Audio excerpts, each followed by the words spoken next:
Magandang umaga po sa ating lahat. In the light of the many calls of the Filipino people for accountability, we should not forget the numerous instances that the second highest officer of the country has skirted away questions and investigations of her anomalous use of confidential funds. In the instance of being questioned by the representatives of the people in Congress, the Vice President, Sara Duterte, has blatantly refused her responsibility to answer to the people. She has continuously undermined the very essence of what public service is all about. Her indiscriminate misuse of public funds without fear of accountability is outright criminal and a perfect example of the betrayal of public trust. Today, we call upon the institution of the Ombudsman to put an end to this mockery of the system of checks and balances as enshrined in our Constitution. We fervently hope that our charges of plunder, malversation, bribery, graft and corruption, betrayal of public trust, and gross violation of the Constitution be upheld against Vice President Sara Duterte. And she at least be called upon to account on hundreds of millions of confidential funds that she plundered. And if she fails to do so, she should no less than be found criminally liable for it. Maraming salamat po. Sir, Father, para po sa publiko, para po mas maintindihan po nila, paano po ipapaliwanag kung bakit kailangan po maharap sa ganito pong mga reklamo si Vice President Sara Duterte? Para sa ating publiko, ito ay ating ginagawa upang ipakita na ang accountability ay nangyayari at hindi kami matitinag sa pagharap o pagsusuri sapagkat ang confidential funds ay public funds. Ito ay dapat suriin kung ito'y ginamit sa tamang pamamaraan. Sir, Father, sinabi nyo nga po, confidential funds, it's confidential. Why do you think the public should know about confidential funds where it's confidential? Confidential funds is also public funds. When there is when there is the slightest feeling and sabihin nating pagdududa na ito ay ginamit sa maling pamamaraan, then the confidence by nature is preceded by accountability. Hindi dapat magtago ang isang taong gumamit ng confidential funds sa confidential nature. Accountability takes precedence before the confidential fund. Pero pa, sir, kasi baka yung confidential funds will concern national security. Paano kung ma-divulge yung mga sinasabing public? Hindi po ba dapat ang national security first and foremost before your accountability? Tama. At ito yung dapat nilang ipaliwanag sa tamang plataforma. Ang problema, hindi naman nila pinaliwanag na maayos eh. Very evasive sila to begin with. And COA itself has already determined that there were misuse and there was a manner of the confidential funds not brought to its proper use. Father, ano po ba yung malinaw na nailista niyo po doon ng mga nagawa po ni Vice President Sara at ng DepEd at ng OVP? To begin with, meron tayong nakitang 612.5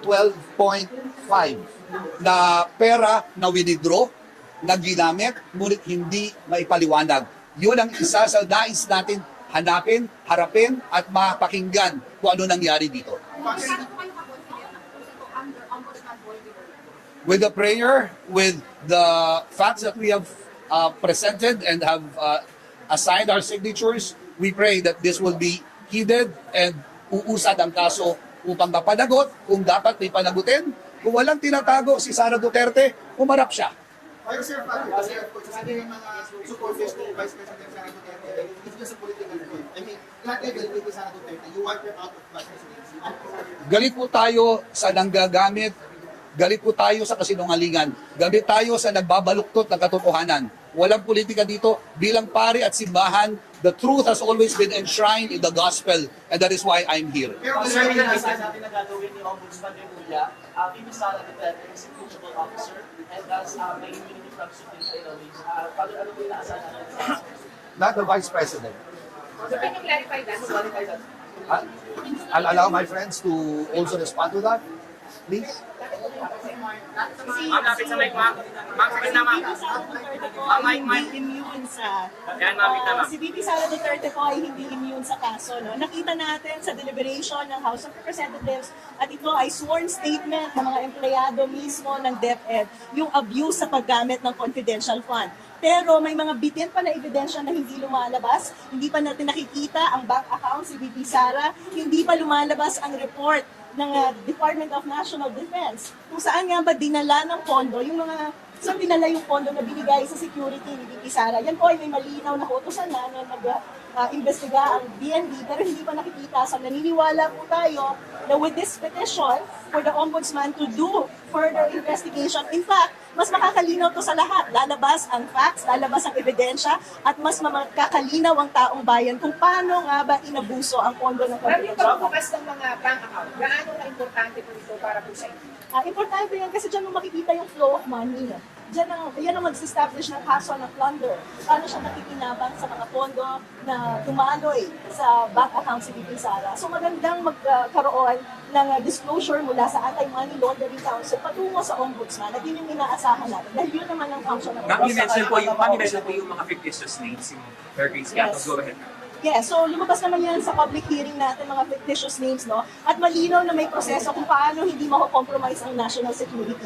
Alam niyo po, yung confidential fund, kahit sinasabing confidential, may malinaw na parameters kung paano ito ginagastos. Hindi po ito kitty fund ng mga politiko. May malinaw po objective purpose kung paano ito gagamitin. At ito po ay napakahalagang ilinaw ngayon dahil alam niyo po, may pending na kaso pa tayo sa Supreme Court on the unconstitutionality of the confidential fund. At hinihintay natin yan. Pero hindi naman po tayo pwedeng tumigil na lang sa paghihintay ng unconstitutionality ng confidential fund. Kailangan din natin linawin yung mga iba pang batas na nag-govern sa confidential fund. At sa pamamagitan ng proseso nito, mas malilinawan kung paano nga ba dapat i-liquidate, dapat ginagastos, at sino nga ba dapat talaga ang nagkakaroon ng confidential fund. Hindi pa malaki issue yan na bakit noong 2023 ay nabigyan ng confidential fund ang mga iba't ibang ahensya na wala namang national security functions. So ito yung mga policy issues na kailangan talagang sagutin dahil ito ang mag-guide sa atin sa future kung paano ginagasta ang pera ng bayan.